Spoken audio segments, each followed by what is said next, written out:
Hey, we're the Head and the Heart, and this is Crate Digging on Consequence. And we are focusing on self-produced records. We self-produced our first album, and then now our newest record that came out last week on May 9th. It's called Aperture, and I'm going to start and kick it off with Bruce Springsteen's Nebraska record. It's one of my favorite records of all time, I think. The rawness of it, I think he went in there and tried to produce the record with the full band, and I think there are some demos floating out there that nobody's ever heard that we need to hear. Bruce, get them out there, Bruce. But my favorite song on that record is the song called Mansion on the Hill. A band called The National covered it probably back in like 2008 or something, and it found its way to me as this band was starting, and I would just listen to it on repeat in our van, and it just gave me comfort away from home. But Bruce Springsteen, Nebraska, one of the best records of all time. Thank you, Bruce. I was just listening to one of my favorite records of my college years, like early 2000s, was Roman Candle by Elliot Smith, and that is like a definitive self-produced record, just a voice and a guitar, and just so raw and so bare, and emotions are just right there in front of you. And that record has always been just a standard bearer for me in terms of songwriting and just simplicity. And yeah, so that record to me is extremely important in that regard.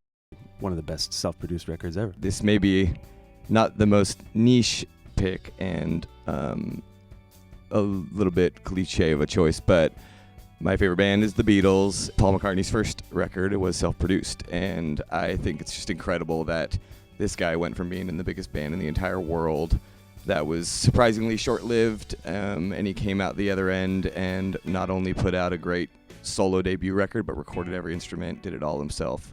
I just think that's super inspiring, and yeah, strive for greatness. Watch out. Kenny. Kenny won. That's it, thank you.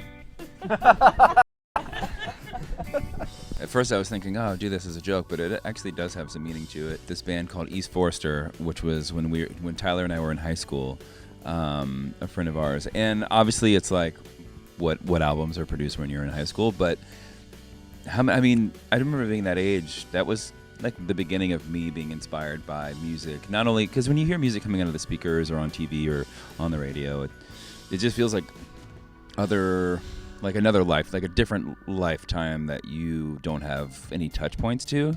And seeing live local bands, especially when you're a kid and going to those shows, I think that was the first time for me of being like, oh man, you can see people your age and your friends doing this thing, and it just seemed like an actual potential reality. So And we both joined the band. I had a very short stint. You were on hand drums. I played congas, and then they kicked me out because I'd never practiced and I wasn't very good. And then I joined. But that did give me great work ethic and massive ego blow, which I needed. But point being, Shout out local bands.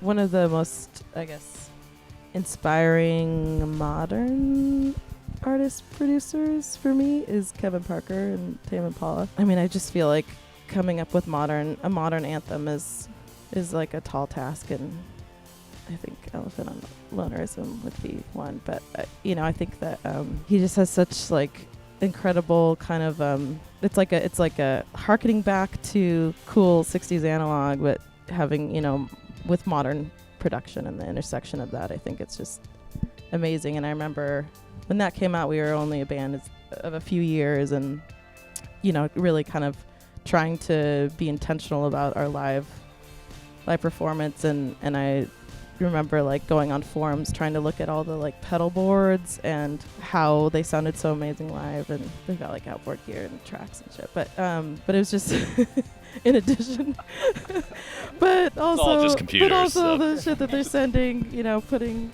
through on the stage, just really fascinating and inspiring. I remember listening to Currents, that record, when that came out, and it hit like a Dr. Dre record.